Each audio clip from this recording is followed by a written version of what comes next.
Rosa's POV. Tapos nung lumuhod na ako at nag-propose, hinimatay ang mama mo. Grabe ang panik ko noon. Akala ko kasi hindi ko na siya mapapakasalan. Kwento ni Papa. Simula nung magkabati kami, wala nang tigil ang kwento niya. Dito na kasi ako nagpalipas ng gabi dahil binantayan ko si Papa. Hinintay ko magpunta si Patrick pero wala eh. Umasa lang akong pupunta siya. Yun pala, buntis na siya sa inyo noon. Wala na siyang karapatang tumanggi syempre. Pinikot mo pala si Mama, Pa. Sabi ko tinakma sa kanyang kutsarang may lamang sabaw. Sinubo niya yon bago pa magsalita. Hindi siya nga ang nag-insist na mag-ano kami eh. Pa naman? I laugh. Kamukhang kamukha mong tumawa si Avery. Nawawala din ang mata nun kapag tumatawa eh. Sobrang singkit kasi. Hinaplos nitong pisngi ko. Sayang, ang aga kasi niyang kinuha ang mama mo sa atin. Hinawakan kong kamay niya. Pa, huwag ka nang malungkot. Bawal sa'yo ma-stress. Sinong malungkot? Ikaw nga dyan eh. Kanina mo pa tinitingnan ng phone mo. Sino bang inintay mong tumawag? Asa pa ako magte-text o tatawag yun? Speaking of tumawag. Binaba kong mangkok na hawak ko. Tumikim ako bago magsalita. Tumawag nga pala si Maxine sa akin kahapon pa. Nabalitaan niya nangyari sa inyo. Muntik na mapatalon si Papa sa tuwa. Kung wala lang siguro tong Ivy, malaman tumakbo na siya sa labas at isinigaw sa buong mundo na babalik ng paborito niyang anak. Kailan daw siya babalik? Hindi niya sinabi pero malapit na daw po. Sinubukan kong tawagan yung numerong ginamit niya kaso cannot be reached na siya. Babalik din ang kapatid mo anak. Nga pala si Patrick, bakit hindi mo siya kasama? Galit pa ba siya sa akin? Hindi na ako nagsalita pa. Tiningnan ko na lang ang phone ko at napabuntong hininga. Naramdaman kong kamay ni Papa numahaplo sa buhok ko. Alam kong ako ang dahilan kaya naging ganitong buhay mo. Alam kong si Maxine ang totoong mahal ni Patrick. Pero dahil sa hindi inaasahan, ikaw ang tumayong asawa niya para maiwasan ang intriga. Patawarin mo ko anak. Eto na lang ang naisip kong paraan para hindi bumagsak ang kumpanya natin. Matatapos din ang lahat ng ito kapag dumating na si Maxine. Malungkot ako na pangiti. Marami nang magbabago kapag dumating na siya. Mahal mo si Patrick? Tumango ako. Mabuti na rin na alam niya. Sinabi ko na rin sa kanya na tumawag sa akin si Maxine kahapon. He said nothing. Mahal pa siguro niya si Maxine. Well, we can't help it, can we? Hinalikan ni Papa ang noo ko, a sign of comfort. Ang dami ko palang kasalanan sa'yo. Pasalita na sana ko ngunit naputol yon dahil sa katok na nagmula sa pinto. Sinundan pa yun ng isang baritonong boses. I'm coming in. My heart started to pound. Nandito na siya. What to do? Ignore him? Be cold to him? Treat him like he's nobody? Nagsimula nang magpanik ang sistema ko. Nanigas ang likod ko nang marinig na nagbukas ang pinto. Patrick, akala ko galit ka pa rin sa akin. Maligayang sad ni Papa. Dinalan kita ng pritong manok, chicharong bulaklak at crispy pata. What the heck? Galit ka pa nga sa akin. Papa chuckled. Are you trying to kill me, son? Kailan ka ba lalabas dito? Inaagaw mong oras sa akin ng asawa ko, Papa. Kunot noong sabi ni Patrick. Umupo ito sa upuan na nasa tabi ko, tinawakan ng kamay ko. Ano bang gagawin ko? Kung aalisin ko yon, siguradong mahalata ni Papa na may hindi kami pagkakaunawaan ni Patrick. Tinawag mo ba akong Papa kung babastusin mo rin naman ako? Humahalakak si Papa at pinalong braso ni Patrick. You're too serious, son. A smile will make you feel better. Look at me. Di ba anak? Yes, Papa. Pinagbalat kita ng apple. Here, eat it. Pinili ko na lang na hindi pansinin si Patrick at nagpalusot na lang ako. Napakakainin ko si Papa ng apple para mahiwalay ang kamay nito. Muli sa peripheral vision ko'y napansin ko matalim na titig nito. I heard him sigh. Nag-uusap sila ni Papa tungkol sa negosyo at ako naman ay tahimik lang. Napatayo ako na may kumatok sa pinto. Nang buksan ko yun ay bumungad sa akin ang nakangiting doktor. Niluwagan kong pagkabukas ng pinto para makapasok ito. I have good news, sabi ng doktor habang binabasang hawak nitong resulta. Umupo ako sa ibabaw ng kama ni Papa. Pwede ka nang lumabas mamayang hapon. Pagkatapos lumabas ng result mo, kumpadre. Salamat naman, sumasakit ng likod ko kakahiga. Teka, may maganda bang nurse na mag-aalaga sa akin? Hindi ko alam na may ganitong side pala si Papa. Pa, nandito naman po ako. May ibang responsibilidad ka na, Rosa. Besides, I can handle myself. I doubt.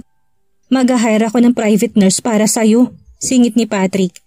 Hinirapan ko to at tumaas ang isang kilay nito. Marami pang sinabing resulta ang doktor. Gumaganda raw kasi ang lagay ni Papa kaysa noon. Sinabi rin nito ang mga resetang gamot ni Papa. Napatingin ako sa side table at naalala na kunti na lang palang gamot nito. Bibili lang po ako ng gamot mo pa. Malapit na palang maubos yung supply mo, sabi ko. Papadaan na sana ako ng tangkain na kumpatirin ni Patrick. Hinampas kong nakaharang nitong binti. Excuse me. Narinig ko na ito bago ako padaanin. Nangiinis na naman siya. Bad trip na nga ako. Mas lalo pa ako na bad trip nung nakita ko siya. Walang lingon likod na lumabas ako sa private room at dumiretso sa drugstore. Binigay ko sa pharmacist yung nireseta ni Doc. Mukhang wala pa talagang balak si Papa na magpaalaga sa akin dahil kay Patrick. Eto po ma'am. Inabot sa akin itong plastic. Thank you, nakangiti kong sabi. Kasalukuyan kong chinecheck ang lahat ng gamot sa plastic na maramdaman kong matigas na braso na pumulupot sa bewang ko. Tinakpan itong bibig ko kaya naipit ang sigaw ko. Hinila niya ako papasok sa isang empty room. Shh! Patrick, we need to talk. The moment I saw Patrick's almond eyes, I've lost words. Nag-iwas ako ng tingin. Sinundan niya ako. You can't even look at me, he mumbled. Tinanggal nitong kamay sa bibig ko ngunit hindi pa rin ako makahinga. Dahil sa lapit namin, nakasandal ako sa pinto't mas nadidiin ako kapag nagiging malikot ako. Kailangan na ni Papa yung gamot kaya… Bullshit, napangiwi ako sa matigas na mura nito. Pinalipas ko lang ang gabi kaya hindi kita agad napuntahan dito. Balak na kitang kausapin pero hindi mo maintindihan kung galit ka pa sa akin. Reasons? Wala naman akong pakialam ko si Maxine ang mahal mo. Matagal ko nang alam yon. I know may limitations. Alam kong hindi ko na mapapalitan si Maxine dyan. Alam ko may promise ako sa'yo. I'll make you forget all about her. Pero tingin ko hindi mangyayari yon. Niloloko ko lang ang sarili ko. Pinapaasa ko lang ang sarili ko. Kasi Patrick, kahit anong gawin ko, mukha pa rin ni Maxine ang nakikita mo sa akin. Madamdamin kong sabi. Nagiging vocal na ako sa feelings ko sa kanya. Walang mangyayari kung itatago ko. Tumaas ang isang kilay nito. Tapos ka na? Nilabas mo na lahat? Actually, hindi pa. Gusto kong sabihin, isigaw sa mukha mo na nagsiselos ako. Pero wala naman akong karapatang gawin. You have all the rights. Asawa kita. You're Mrs. Belmonte. Ano bang gagawin ko sa'yo, babae ka? Tumikim ako at nilabas ang phone ko mula sa bulsa ko. Tinitigan niya ni Patrick na parang nagtataka. Eto ang phone ko. Dito tumawag si Maxine. Nandyan pa rin sa call log yung number ni Shit Rosa. Nanggigigil nitong hinawakan ng phone ko. Napasinghap ako ng ibato nito yon sa pader. Nagkawatak-watak yon. Sa lakas ng bato nito, palagay ko, pati yung screen may crack na. Woman, hindi mo ba naintindihan ang sinasabi ko? Wala na akong pakialam kung paparting na siya o hindi pa. Ang mahalaga, hindi ka aalis sa tabi ko kahit kailan, Rosa. Ano ba? Hindi ako nakapagsalita. Nagbuntong hininga ito at niyakap ako ng mahigpit. Rinig na rinig ko mabilis na pagpintig noon. How fast does it beat while I'm holding you? Muntik nang tumulong luha ko, niyakap ko siya ng mahigpit. Diniin ang sarili ko sa kanya. Hindi na ako makapagsalita. Cat got your tongue? So fast, I said. Ang bilis, Patrick. Call me D. D, I missed you. Hinalikan niya ako sa pisngi pababa sa leeg ko. Lumabas na tayo, baka kung saan na naman mapunta to. Lumayo to sa akin at tangkang bubuksan ang pinto ng pigilan ko to. Teka, kumunot ang noon ito. Bakit? May problema pa ba? Papalitan ko na lang yung phone mo. I need to ask him kung sakaling bumalik na si Maxine at pinapili ka sa aming dalawa. Sinong pipiliin mo? Isn't it obvious? Seryosong sabi nito. Ha? Hindi. Wala bang diretsong sagot sa tanong ko? Not my problem. Let's go, baby. Susunduin kita. Motoridad na sabi ni Patrick sa kabilang linya. Pumunta kasi ako sa isang branch ng salon dahil matagal ko na hindi nabibisita ang salon. Wag na, alam ko marami kang ginagawa dyan sa office, sabi ko. Kinawayan ko ang taksing dumaan at huminto yun sa harap ko. I'm okay. Well, I'm not. Coding ang sasakyan mo, I'm not comfortable of you commuting. Huminga ako ng malalim. Nakasakay na ako sa taxi. I've done this so many times, D. I'm on my way. Narinig kong tumunog ang makina ng kotse nito. Ha? Nakasakay na ako ng taxi. Di bumaba ka. Napanguso ako ng pansin ng pagkairita sa boses nito. Bumalik ka ulit sa butik. Pero yung office works mo. Okay, nagpapakipot pa ako. Arte? All I have there are useless papers. I want you safe. Now do what I say. I'll spank you kapag hindi kita naabutan sa butik. Oh, I'm so scared. Okay, fine. I sighed. Tumingin ako sa driver. Hindi ko nila yung phone ko para marinig ni Patrick ang pagsunod ko sa kanya. Manong, pakibalik po sa butik. Yes, ma'am. Nag-U-turn kaagad si Manong. Satisfied? Sabi ko kay Patrick. He chuckled. Yeah, give me 3 minutes. Nagbayad ako sa taxi driver bago bumaba. Umupo ako sa may bench at naghintay kay Patrick. Pinapanood ko mga kabataan na naglalabas-pasok sa bagong bukas na bar. Hindi kalayuan sa kinatatayuan ng shop ko. Teenagers? Nabaling ang tingin ko sa itim na sasakyan na pumarada sa harap ko. Hindi ko na hinintay pang bumaba si Patrick.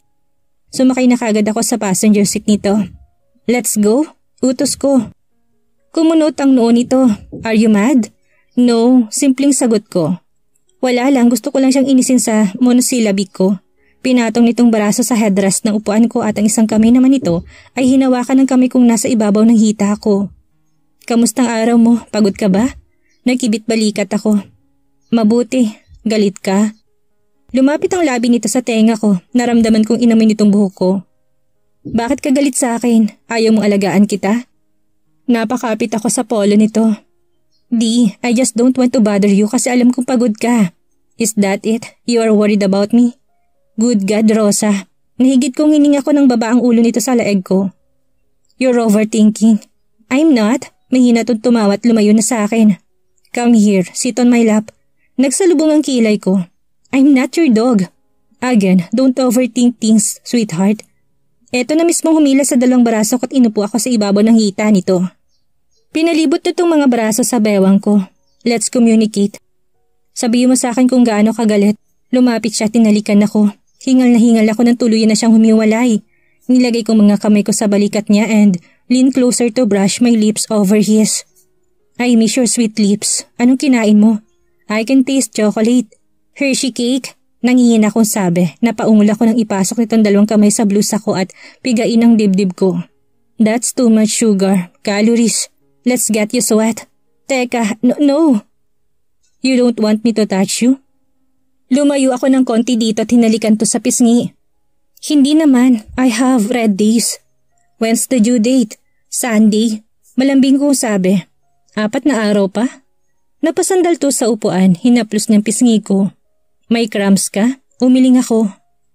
So that explains why you're so moody and love eating chocolate. It's natural. Ganun naman talaga mga babae. It's normal. Let's go home and take a rest. Mahina nitong pinalong pang-upo ko. Umayos ako ng upo at pinaandar nito ang sasakyan. Nagkwento ako tungkol sa tumataas na ang sales ng shop ko dahil sa maraming nagpapatahi sa amin ng trahe de boda nila. Kailan kaya ako makakapagsuot ng ganun? Kumain na din kami sa labas para hindi na ako magluto. Ayaw niya na mapagod ako. Pagdating namin sa bahay kagad na dumiretso si Patrick sa banyo para maligo. Inihanda ko na yung boxer at shirt niya na pampatulog. Napalingon ako nang mag-ring ang phone ko. Agad akong lumapit para sagutin yon. Unknown number? Hello? Hello, my sweet Rosa. Riker? Why is he calling me? Glad you still recognize my voice. Tumikim ito. By the way, kinuha ko yung number mo kay Troy. I just called to say goodbye. Babalik na ako sa States bukas dahil may laban kami. Can I see you now? I can't. Napaupo ako sa ibabaw ng kama habang nasa tenga kong phone. Right, I wish you luck. I will always watch your match and support you. But I can't see you right now. Why? Bakit ayaw mong umalis sa tabi ng asawa mo? He's always hurting you. Always making you cry. Rosa, you've suffered enough. Rinig kong paghihirap sa boses niya. Ako ang may kasalanan kung bakit nasasaktan siya. I sighed. Riker, mahal kong asawa ko. Ayoko masaktan ka pero yun ang totoo. Please intindihin mo. Hindi na kita kilala. Ako ang takbuhan mo kapag sinasaktan ka ng tao sa paligid mo. I'm always by your side. Why can't you love me back? I did everything. Nanginginig ang boses nito. I don't deserve you, Riker. The truth. Why don't you deserve me? Tell me, Rosa, why? I love you so much, it hurts. Please come with me. I can make you so happy. Sigaw nito. I'm sorry. Tumingala ako para maiwasan ang pagpatak ng luha sa aking mga mata. Marami ka pang mahanap na ibang babae, Raik. I'm stuck with you. I can't move on. I love you that much. Narinig ko mga hikbi niya. Please, sumama ka sa akin, babe. You. Mabuti kang tao, Raik. Masaya ko nakilala kita. You're the greatest best friend ever have. Good luck on your big game. Have a safe trip. Bago pa man ito makapagsalita ay binaba ko ng phone ko at pinatay yon. That's melodramatic. I gasp. Napatingin ako kay Patrick na ngayon nakatayo sa gilid ko. Napalunok ako. Kanina ka pa dyan? Oh no, is he mad? But I'm not flirting with Raik. Hanggang sa nang narinig niya, sasaktan niya ba ako? Huwag kang kabahan, love. Hindi naman ako galit bukod sa masaya ako. Mas pinili mo makasama ko kaysa makasama siya. Thank you, love. Umupo ito sa tabi ko, parang guminhawang pakiramdam ko na sabihin nito yon. He's not mad. I'm glad. Tinaas nitong kamay ko at hinalikan. Can I kiss you now? Tumaas ang kilay ko at pinasadahan ang katawan nito. He's half naked at tanging tuwalya lang sa kanyang bewang ang nakatakip sa kanya. Nakahubad ka? Gusto ko matulog na nakahubad. Sobrang init ngayon. Nakakaabala ba to sa'yo? Hindi, syempre hindi. Ngumiti ako ng peke. You'll sleep on the floor. Tumayot at binitawan ang kamay ko. Where did you put my boxer short? I can't find it. Nalimpungatan ako nang hindi ko makapa si Patrick sa aking tabi. Nag-inat ako at bumangon ng kaunti. Bulong ko. Hindi pa ako masyadong maka-adjust sa liwanag ng paligid, kaya papikit-pikit ako. Lumubog ang kalahating bahagi ng kama. Naramdaman kong labi ni Patrick sa noo ko. Sleep, baby. I'm here. Lumapit ako sa kanya, tumiga sa kandungan nito. Why are you in jeans? I moan. I have a meeting today. Niyakap ko to. Don't go. Umalis ako sa kandungan niya at tumayos to ng higa. Nakaunan ako sa mga baraso nito at nakadantay ang isang hita ko sa tiyan nito. Napahagikik ako ng dinampian nito ng halikang laeg ko. My kitten wants to cuddle. A little. It's your due date today, sabi nito. What do you want for breakfast? Oh my gosh! Tinulok ko ng bahagya at umibabaw rito. Dumilat ako at sumalubong sa akin ang mapupungay na mata ni Patrick. A good sight to start my morning. You with chocolate cream and cherry on top? Yeah, inayos dito magulo kong buhok. Parang hinihila ko ng magnet papunta sa kanya. Sumandal ako sa naghihintay na bibig na yon. Hingal na hingal ang labi niya sa labi ko. Akala ko ba may meeting kayo? I have a teasing wife beside me. Paano ko pupunta kung tinutokso mo ko ng ganito? She chuckled. Anong plano mo ngayon? Nag-isip ako sandali. Maglalaba ako. Sumimangot to. No, ibigay mo na lang trabahong yan sa laundry shop. Nilagay kong hintuturo ko sa tungki ng ilong nito. I hate it kapag nakasimangot siya. Maiinip ako kapag wala akong ginagawa. Late ka na sa meeting mo. We switch position. Ito na ngayon ang nasa ibabaw ko. I don't care. I'm the boss. Ilang minuto lang ay umalis na to. Hindi na ako sanay na tahimik ang bahay. Feeling kong luwang-luwang ng bahay para sa akin. Ang lamig pala kapag wala si Patrick. Nagligpit muna ako ng bahay namin. Next week pa kasi dadating yung kasambahay na tinanggap ni Patrick para maging katulong ko. Tinanggal ko ang bedsheet ng kama namin at nilagay sa basket na nasa gilid. Ngayon ko lang napansin na nag-iba yung foam. Hindi to yung dating kama ni Patrick. Iniba kaya niya to dahil ayaw niyang ihiga ako sa kama kung saan marami na siyang kinamang babae. Napangiti ako. Sumunod kong nilagay sa basket ay ang mga damit nito. Naamoy ko na naman ang pabango ng asawa ko. I miss him already. Humiga ako sa kama at niyakap ang polo ng asawa ko. Ano ba to? Mukha akong tanga. Napabangon ako nang tumunog ang aking phone. Nang makita kong pangalan ng caller ay sinagot ko kaagad yon. Tapos ka na bang amoy ng mga damit ko, sweetheart? Nakagat kong labi ko na marinig kong mapang-akit niyang boses. Kumunot ang noo ko, tinignan ng polo ko, kanina ko pa pinagsasamantalahan. Paano mo na lamang inaamoy ko yung damit mo? Isang ligaw na hula. Alam ko nakangiti na siya ngayon. I'm bored. May narinig akong tumikim. Sir, I need your signature here. Sekretary niya? Oh, tapos ng meeting mo? Tanong ko. Gusto ko na umuwit yakapin ng yung dibdib. What the heck? Namula ko. Sana po wala nakarinig ng sinabi niya. Nakakahiya. Oras ng opisina at dito mo iniisip na hubaran ako at pinagpapantasyahan ng dibdib ko. Sabi ko, how professional. Matalinong bibig, sweetheart. Anyway, kapag tapos ka na, please punta ka dito. Miss na kita. I've had enough. Binaba kong damit nito sa basket at tumayo. Wait for me, pupunta ako sa laundry shop. I heard him chuckled. So eager. Akala ko ba gusto mo maglaba? Why are you so eager to see me? Look who's talking. Tinamad na ako maglaba. I snap. Natigil ang isa pang sasabihin ko na may mag-doorbell. Wait, may nagdo-doorbell. Open it, baka dumating na yung bulaklak kong pinadala sa'yo. So sweet. Laters baby. Humalakhak ito. I am no Christian Grey, but we aim to please. Keep safe baby. I hung up. Bumaba ako ng hagdanan para harapin kung sinong hudas na sumisira ng doorbell namin. Wait for a while, I gently shouted. Binuksan ko maliit na gate para makita ang tao, ngunit ang sumalubong sa akin kaagad ay ang 2 dozens na pink roses. Napangiti ako, hinawakan kong bulaklak at niyakap. Agad na nawala ang ngiti ko nang makita kung sinong may dala noon. What the? I managed to say. Maxine? Do you like it? Hindi ako makapagsalita. She's here. A delivery boy brought it but I told him that I'm you. Kaya kagad niya binigay sa akin. So here it is. A bouquet of long stem roses for Esmeralda Rosa Menjola Belmonte. You order with deliver. Wala ko naintindihan sa sinabi nito.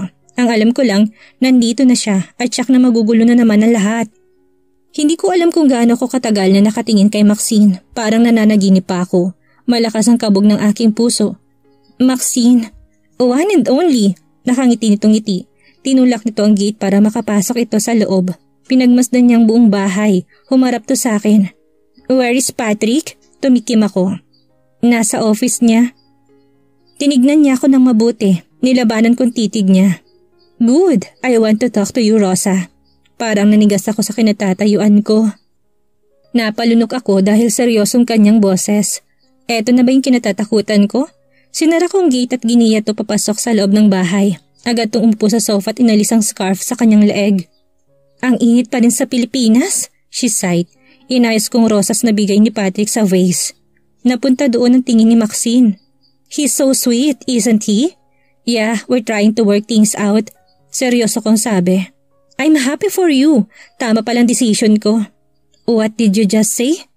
Nainis ko tong tinignan. Paano naging tama? Kung alam lang niyang paghihirap na dinanas ko.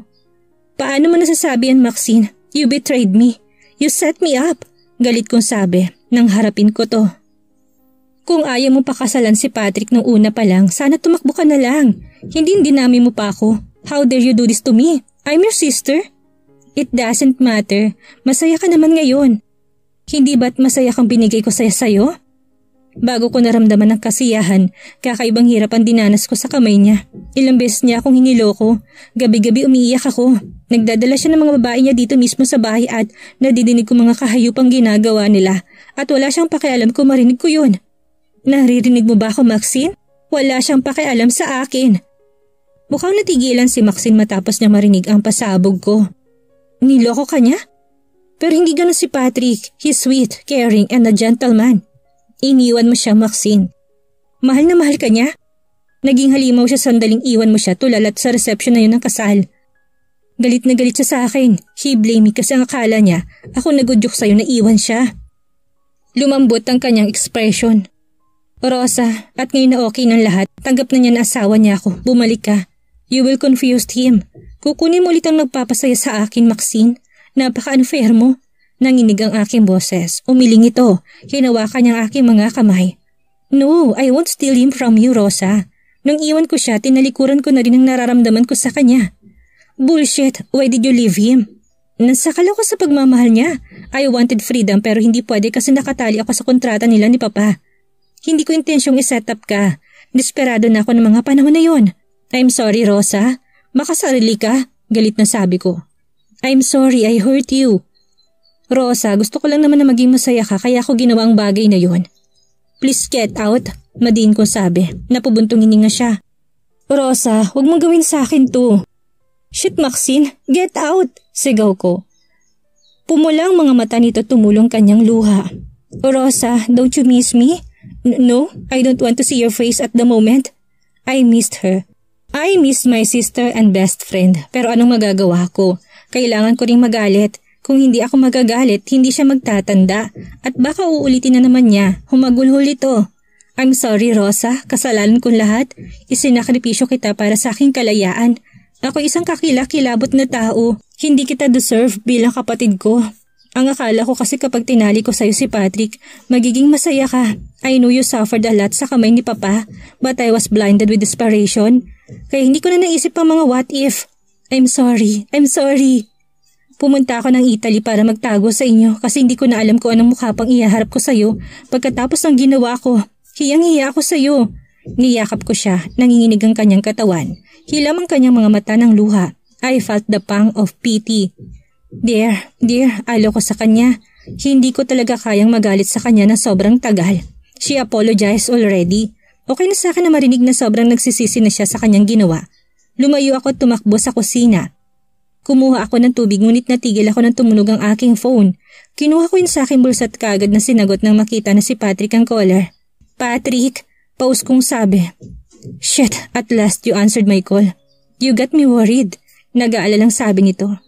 Patrick, hindi na ako pupunta dyan. Mahina kong sabi. Ilang segundo tong hindi umimik. Your voice is different. What happened? Where are you? Nasa bahay lang ako. You don't have to feel worried. I'm fine. I'm on my way home. I'll be there in 10 minutes. What? Tumambol sa kaba ang aking dibdib. No, hindi dapat niya makita si Maxine. Paano na? I know something weird is happening. Wait, Patrick. It's no use. He already hung up. Nilabas kong isang basong tubig kay Maxine. Kinuha nito yon at inom. Umupo ako sa tabi niya. He's on his way home. Napatingin sa akin si Maxine. Patrick, tumango ako. Is it alright if I talk to him, Rosa? I want to apologize for all the shit I did. Tumango ulit ako. Huminga ako ng malalim. Sana tamang desisyon ko. It's now or never. Kung sakaling mahal pa rin ni Patrick si Maxine, mas mabuti nang malaman ko ng maaga. Hindi na ako tatakbo pa. Ilang minuto pa'y dumating ng kotse ni Patrick. Binuksan kong pinto ng bahay at saktong pababa ito ng sasakyan. I'm glad you're safe. Lumapit to sa akin at hinalikan ako ng mariin sa labi. Lumayo to ng konti at kumunot ang kanyang noo. Your eyes are puffy. Umiyak ka ba? Patrick, nag-iwas ako ng tingin. Someone wants to see you. She's waiting in our living room. She? Hinila ko to papunta sa loob. Tumayo si Maxine na makita kaming papasok. Hi Patrick, Gavin. Her voice sounds so angelic. Naramdaman kong paninigas ni Patrick sa tabi ko. Ngayon mo sabihin may halaga ako sa buhay mo, Patrick. Ipakita mo sa akin na mas mahalaga nga ako kaysa kay Maxine. Maxine. Gulat na sabi nito. You're back? I am. Alangang umiti si Maxine. Hindi ako makahinga sa nangyayari. Humigpit ang hawak ni Patrick sa aking kamay. Tiningala ko siya at nakatingin siya sa akin. Nag-aalalang mga mata nito. Ngumiti ako ng tipid. Nagbuntong hininga siya at nilipat kay Maxine ang paningin. Why are you here? Malamig na sabi ni Patrick. I want to talk to you. He smirked. Talk, ha? Let me guess. You want to explain? Tumango si Maxine. Patrick, I'm so... Tinaas ni Patrick ang kanyang kamay kaya napatigil si Maxine sa pagsasalita. No need, Maxine. I don't care anymore. Just please leave. Hindi na ako nagulat sa inasal ni Patrick. He's hurt. Pinagdikit ko ang aking mga labi. Napasinghap ako nang hapitin ako ni Patrick sa bewang at idikit sa kanyang katawan. Maxine, let's just move on with our life. I don't want to hear your explanation kasi ayoko na magulong pang isip ko. I felt nothing towards you anymore, so stay away from me and my wife. Felt nothing anymore? Oh my God! Napatingin siya sa akin. Don't be so harsh on her. Kababalik lang niya. No, it's fine, Rosa. He's right, maybe I should leave. Kinuha nitong bag sa gilid at sinukbit sa kanyang balikat. Nginitian niya ako ng matipid at lumabas na sa bahay. Tinangka ko siyang habulin, ngunit pinigilan ako ni Patrick. She knows the way out, Rosa. Di, she's my sister. I want to comfort her. Mahina kong sabi, umupo to sa sofa, tinila ko paupo sa kanyang kandungan. Napasinghap ako nang pumulupot ang kanyang braso sa aking bewang at binaw na mukha sa aking dibdib. Hinaplos kong kanyang buhok. Dapat ay pinakinggan natin ang paliwanag ni Maxine, malay mo. Akala ko ba we'll give our marriage a try? Bakit parang pinamimigay mo na ako? Pero si Maxine naman talaga, hindi ba?